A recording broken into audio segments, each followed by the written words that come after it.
फिर शंकराचार्य के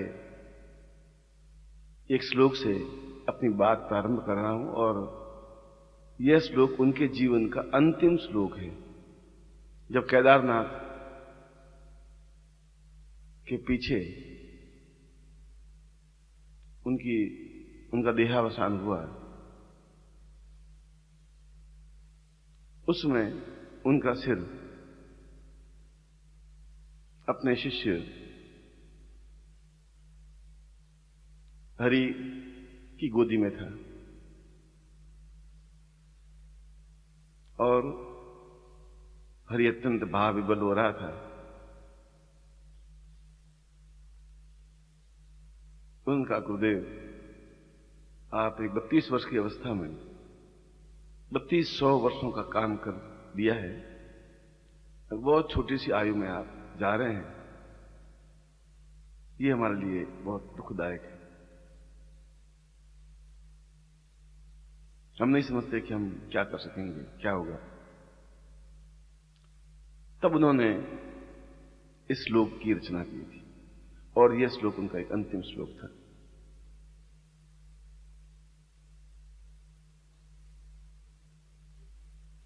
दीर्घम प्रभातम अंतर्वदेवम अग्निर्ज्वलां पूर्णमदेव सिंधुम शीर्षस्थपूर्वं भवतं वदेन्यं श्रियत्वं भवतां वदैव। उन्होंने एक अपने संस्कृत पांडित्य से हटकर के आने वाली पीढ़ियों के लिए और अपने शिष्यों के लिए यह श्लोक लिखा था। कोई पांडित्य इस श्लोक में नहीं है, मगर इस श्लोक में उनके शिष्यों के प्रति एक सारभूत तथ्य है जो उन्होंने समझाया है। उन्होंने कहा है कि जीवन वह नहीं होता जो आपने उसका अर्थ लिया है, जीवन वह होता है जो हाईएस्ट पॉइंट पर पहुंचा हुआ होता है।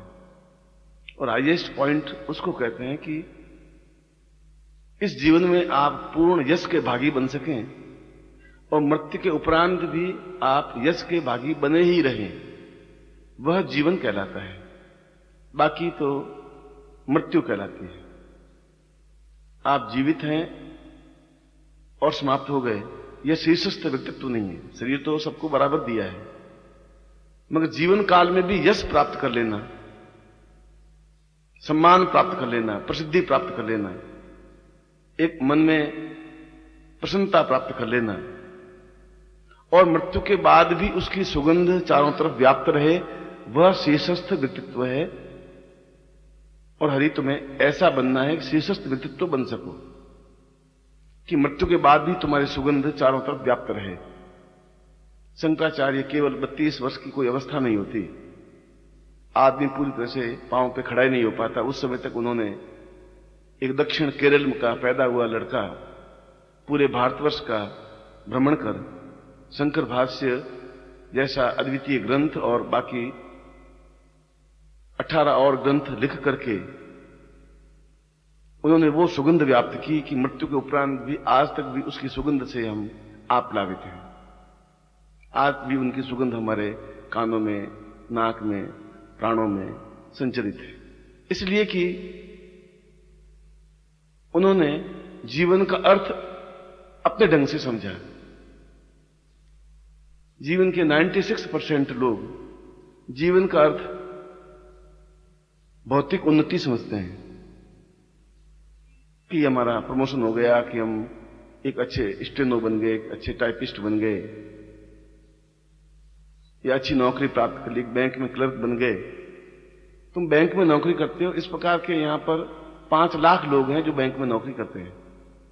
तुम स्टेनो हो, यहां पर 25 लाख व्यक्ति ऐसे हैं जो स्टेनो का काम करते हैं। तुम लखपति हो और इस मोहल्ले में कोई घर नहीं है जो लखपति नहीं है। प्रत्येक की कोठी कम से कम 1.5 करोड़ रुपए की होगी, 2 करोड़ रुपए की होगी। तो यह शीर्षस्थ व्यक्तित्व नहीं है। शीर्षस्थ व्यक्तित्व तो अपने आप में एक दूसरा व्यक्तित्व होता है जो ऊंचा भार लिए गतिशील होता है। पहला सूत्र उन्होंने यही दिया कि जीवन में शीर्षस्थ व्यक्तित्व होना चाहिए। उसके लिए यह आवश्यक है कि उन किरणों को जो प्रज्ञा किरण कहते हैं और जो सूर्योदय से पहले प्राप्त होती है, उनको हम अपने नथनों में भरें तो दिन भर हम निश्चय ही तरोताजा बने रहते हैं, प्राणों में संचार बना रहता है और हमें एक उत्तम कोटि की युक्ति, उत्तम कोटि का ज्ञान, उत्तम कोटि की चेतना, उत्तम कोटि का चिंतन प्राप्त होता रहता है। ये चिंतन, ये ज्ञान, ये ध्यान हमें स्कूलों में, कॉलेज में पढ़ाई करने में नहीं मिलता है। ऐसा कोई कोर्स नहीं है। ऊर्जा जो अंदर प्रवाहित होती है वह तो अपने आप में एक अद्भुत ऊर्जा होती है। वह एक ज्वाला होती है जो निरंतर कार्य करने के लिए तत्पर रखती है, और जो निरंतर कार्य करता रहता है वह जीवित व्यक्तित्व होता है। क्योंकि प्रमाद अपने आप में मृत्यु का दूसरा पर्याय है। अंग्रेजी डिक्शनरी में भी प्रमाद का अर्थ मृत्यु है और पाणिनि के संस्कृत के उस डिक्शनरी में भी प्रमाद का अर्थ मृत्यु है। प्रमाद का मतलब आलस्य, और जो आलस्य से युक्त है वह अपने आप में उतने समय के लिए मर जाता है। निद्रा एक अलग है, प्रमाद एक अलग है। इसलिए प्रातःकाल उठने वाले का दिन भर एक अलग ढंग से व्यतीत होता है और सूर्योदय के बाद में उठने वाले का दिन भर बिल्कुल एक दूसरे ढंग से व्यतीत होता है, जो उसकी अपेक्षा कई गुना नीचे स्तर का होता है। और दूसरे इस श्लोक का दूसरा शब्द उन्होंने प्रयोग किया है कि आंतरिक ऊर्जा के माध्यम से व्यक्ति की ऊर्जा बाहर से प्रभावित नहीं होती, प्राप्त नहीं होती।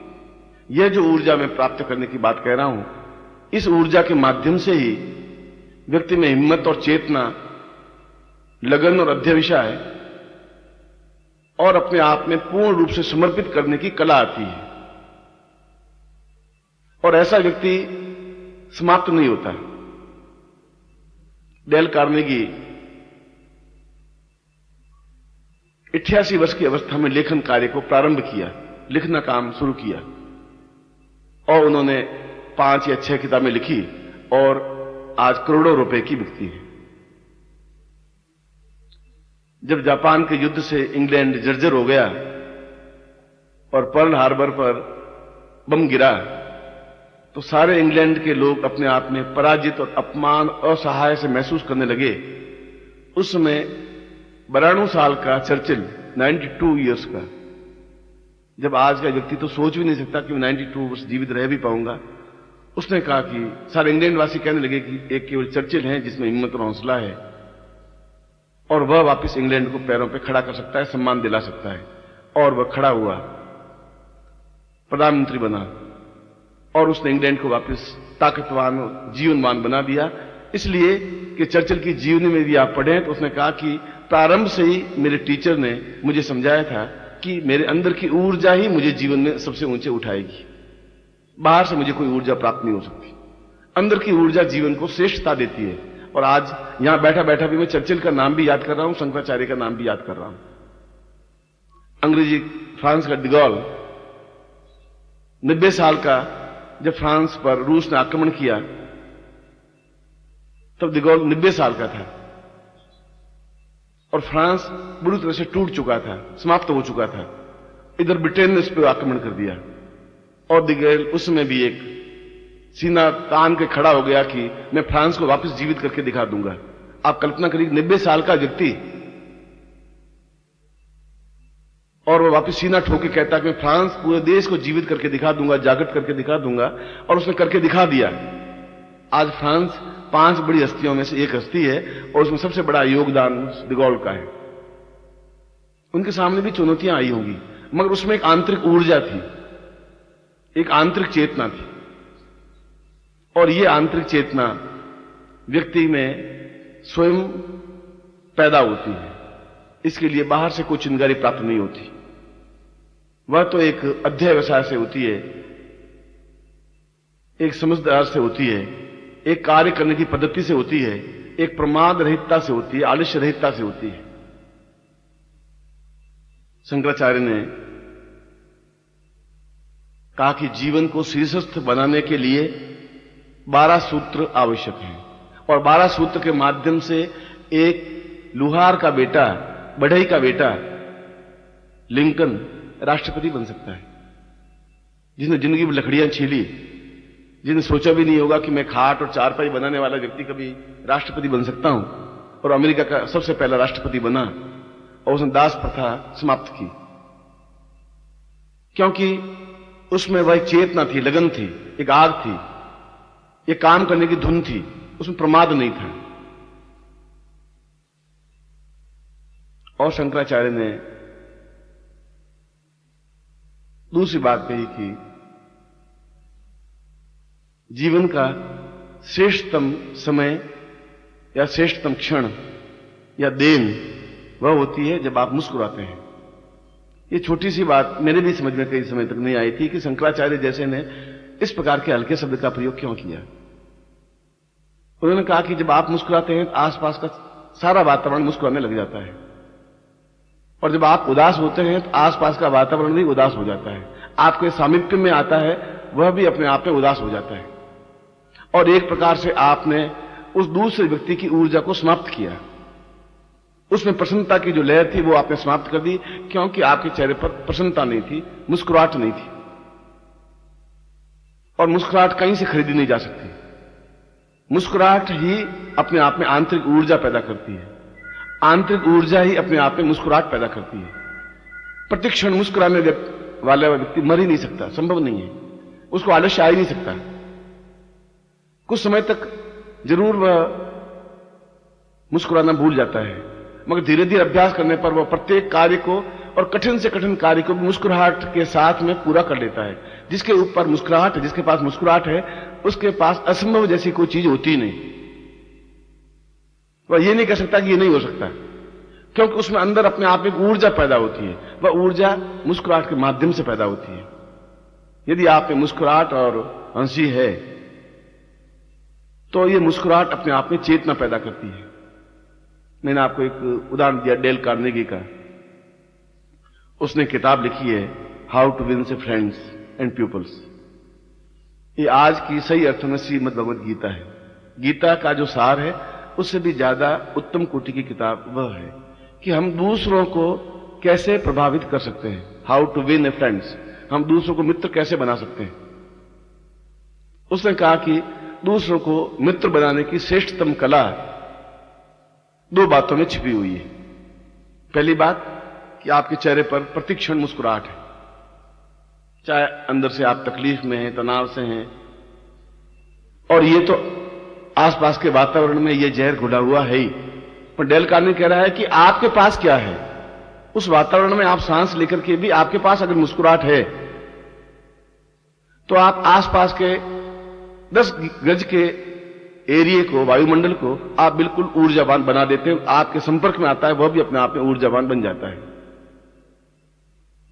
उसने कहा कि यह दूसरों को प्रभावित करने की श्रेष्ठतम कला है। आप किसी मिलने जाएं और मरे हुए चेहरे से जाकर मिलें तो आपका आधा काम तो होगा ही नहीं। आप जो कहेंगे वो काम ही नहीं होगा। एक आप मुस्कुराहट के साथ जाएं, तकलीफ है, वेदना है, आपके पेट में तकलीफ है, आपके घाव लगा हुआ है, वह तो है ही, वह सहन करने की क्षमता है आप में, मगर उसका आपके चेहरे पर प्रभाव नहीं पड़ना चाहिए।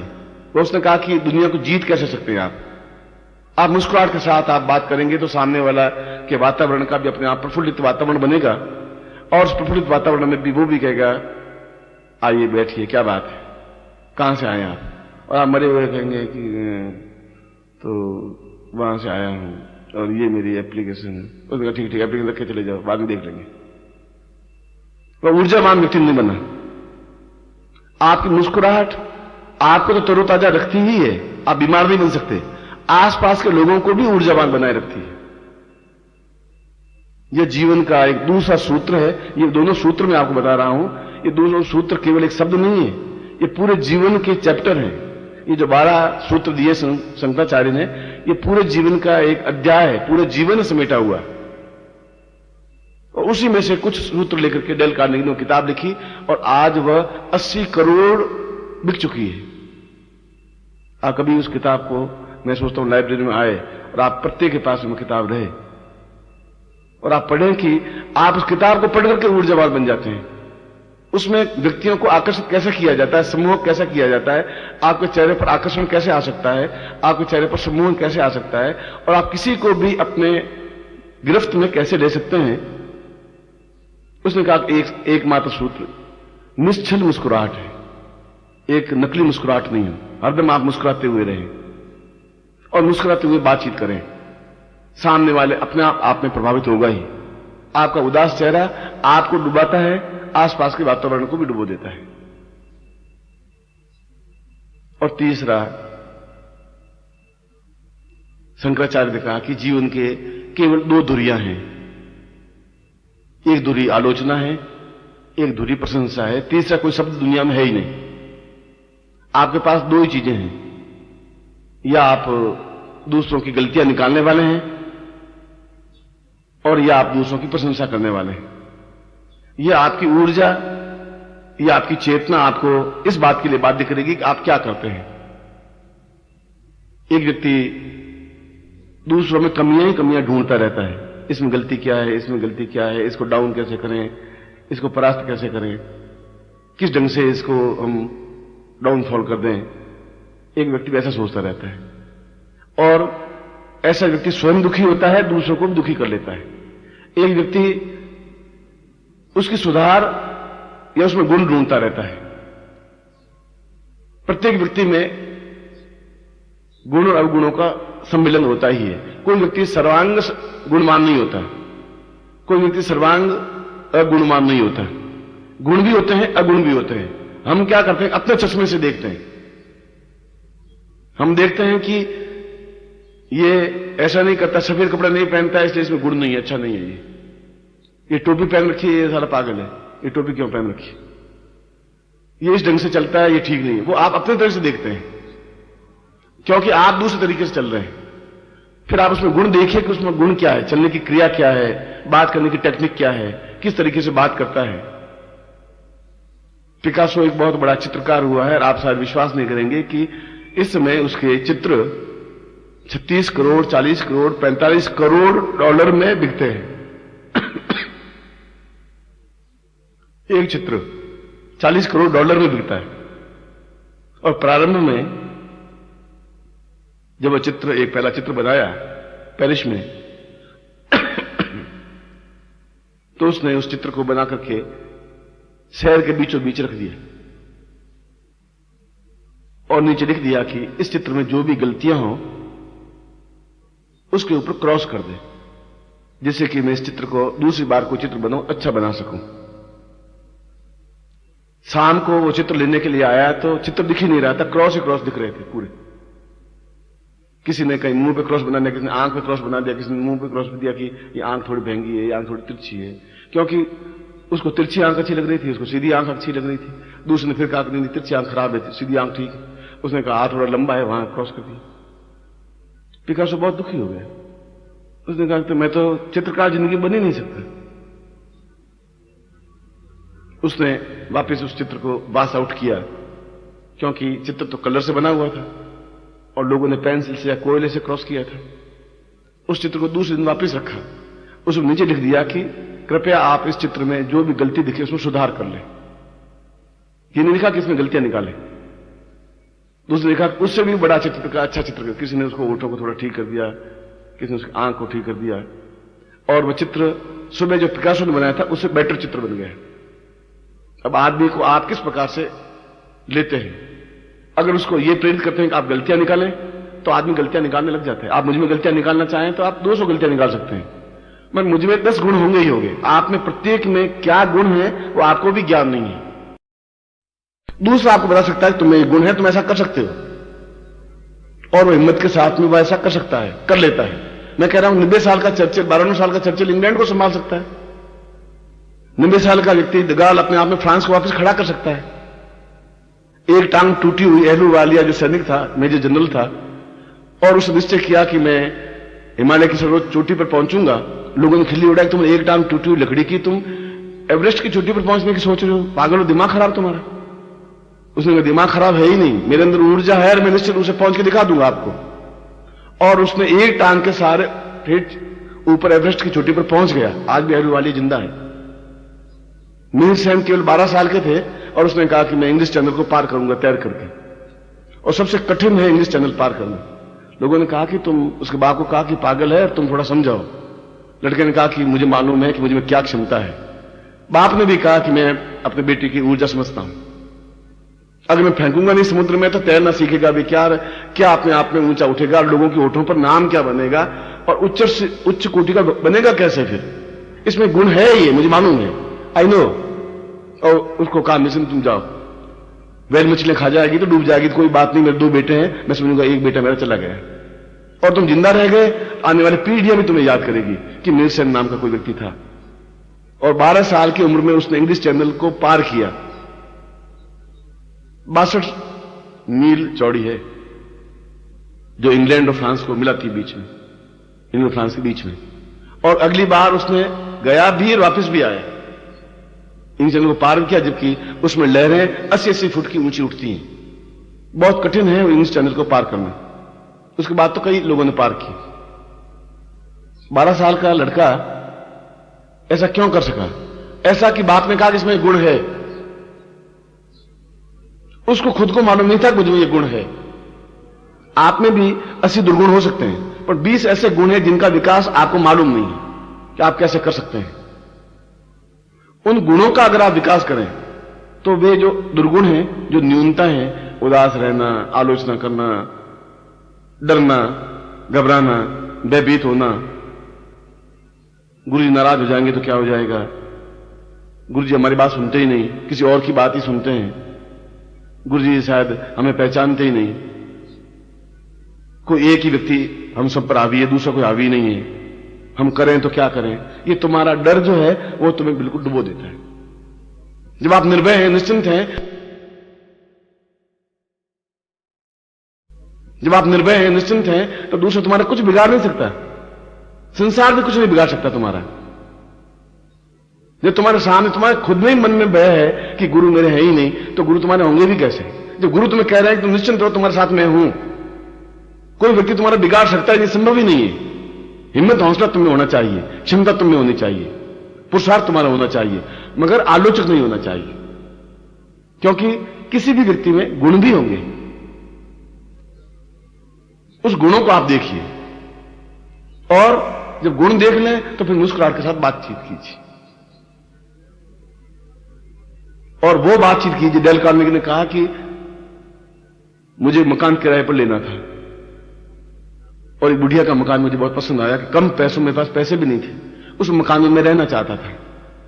बुढ़िया अकेली थी और बुढ़िया झगड़ालू बहुत थी, लड़ाई झगड़ा ही करती रहती, 24 घंटे लड़ाई झगड़ा करती, फूलों को फूल छांटती रहती, फूलों को गालियां देती रहती, टहनियों को साफ करती, टहनियों को गालियां देती रहती, दीवारों को गालियां देती रहती।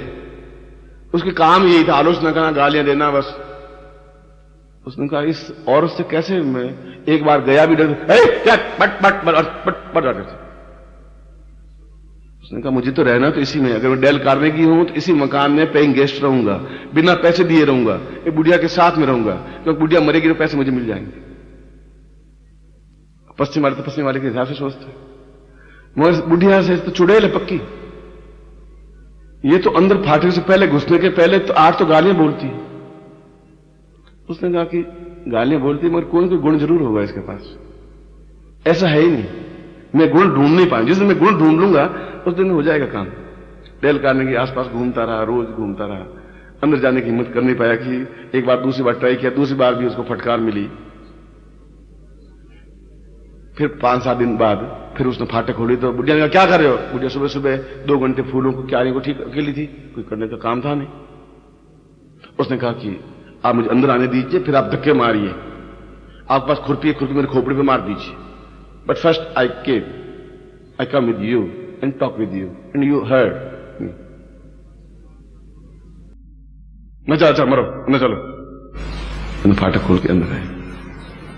उसने कहा कि आप 50 साल की हैं, जबकि वो 90 साल की थी। तुम 50 साल की दिखती हैं? क्योंकि 50 और 45 के बीच में दिखती हैं। अब औरत को कोई 90 साल की बुढ़िया को 45 कहे तो खुशी होगी, वो नाराज तो हो ही नहीं सकती। उन्होंने कहा नहीं, मैं 90 साल, आप 90 साल दिखती नहीं है जरूर आप कहती होंगी, तो झूठ तो आप बोल ही नहीं सकते, संभव नहीं है। मैं दिखती आप 45, ज्यादा छलांग लगाऊं तो 50। उसने मुझे तुम कहां से आए? उसने कहा कहां से आऊं, मतलब मेरा तो कोई है नहीं आसरा, मैं धर्मशाला में ठहरा हूं, मगर आपको फूलों से बहुत प्रेम है, ये बात देखा है कि फूल तो बचपन से मैं फूलों को ठीक करती थी, उनका ये देखा। और जो फूलों से प्रेम करता है उसके मन में दया ही दया होती है। उनका मैं बहुत दया, लोग बहुत दुष्ट जाले में साले, बहुत बदमाश है, मेरा पड़ोसी बहुत हो, ये बहुत साला गंदा है, वो बहुत बेटा, वो डेफिनेटली है, मगर फूलों से प्रेम करने वाले के हृदय में दया के अलावा कुछ होता ही नहीं, ये बात मैंने देखी है। और आपके हृदय में दया ही दया है, ये बात तो निश्चित रूप से। उन्होंने कहा मैंने कुत्ते को भी कभी डंडी नहीं मारी, देखो फूलों को भी मैंने बहुत छीलता हूं तो ढंग से छीलती हूं। उसने कहा आप इतनी सी बात करके उसने कहा मैं जाता हूं। अच्छा बेटा कल फिर आना था, आप कहती तो आ जाऊंगा। उसने चला गया। बुढ़िया 25% तो लड़का तो ठीक है, लड़के ने ठीक उसने किया। 2 दिन फिर आया, उसने कहा कि लाओ मैं थोड़ा मिट्टी ठीक कर लूं। नहीं नहीं तुम नहीं करोगे। आप कहते नहीं करता, मगर मैं सीखूंगा कैसे? आपसे तो सीखूंगा, ये गुण आप में, मुझ में तो है नहीं ऐसे। आपसे सीखूंगा तो मैं भी फूलों से प्यार करना सीखूंगा, फूलों से प्यार करना सीखूंगा तो मुझे भी मालूम पड़ेगा मुस्कुराहट क्या होती है, फिर मालूम पड़ेगा कि मैं 90 साल का होकर भी 40 साल का कैसे दिखता हूं। आप ये ज्ञान गुण मुझे दीजिए ना, सिखाइए थोड़ा। ऐसे झगड़ालू स्त्री के घर में आकर के भी वो रह ही गया। कैसे रह गया? उसने बातचीत वहां से शुरू की जो बुढ़िया को पसंद थी। आप बातचीत वहां से शुरू करते जो आपको पसंद है, बस बिल्कुल गमी यही। आप कहते मैं ऐसा हूं, मैं ऐसा हूं, अफसर कहता है साला ये अपना गुण इसको रवाना कर गया, ऐसा फाटक रखता है, जाओ हो गया बात, देख लूंगा बाद में। बातचीत हमेशा दूसरों के इंटरेस्ट से पैदा की जाती है। उनका गुण क्या, वो क्या चाहता है, किस ढंग की बातचीत करना चाहता है। क्रोध को भी आप अपनी मुस्कुराहट से, अपनी बातचीत से कंट्रोल में कर सकते हैं। शंकराचार्य भी यही कह रहे हैं। और ऐसा तब हो सकता है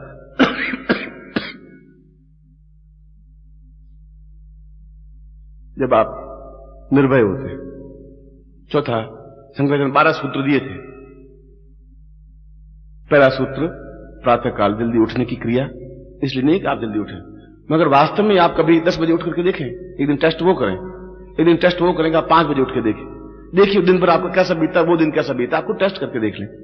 क्योंकि ऊर्जा जो व्याप्त होती है वो 24 घंटे आपको संचरित करती रहती है। सांस लेने की क्रिया अलग है, ऊर्जा बिल्कुल एक अलग चीज है। ऊर्जाहीन व्यक्ति 95% है, जिसमें ऊर्जा नहीं है, जिस हिम्मत नहीं है, हौसला नहीं है, काम करने की धुन नहीं है, लगन नहीं है, प्रमाद है, तो जीवन को भार समझते हैं। 5% व्यक्तित्व ऐसे होते हैं जो ऊर्जावान होते हैं, जो कहते हैं मैं कर सकता हूं। एलू वाले कह सकता है कि मैं एक टांग के सहारे एवरेस्ट पर पहुंच सकता हूं। नीलसन कह सकता है 12 साल की उम्र में मैं चिंगली चैनल पार कर दूंगा। चर्चिल कह सकता है कि मुझे हिम्मत है, 90 साल का हूं तो जवान हूं, मैं इंग्लैंड को अपने आप पे खड़ा कर दूंगा। ये सब सूत्र हमारे सामने है।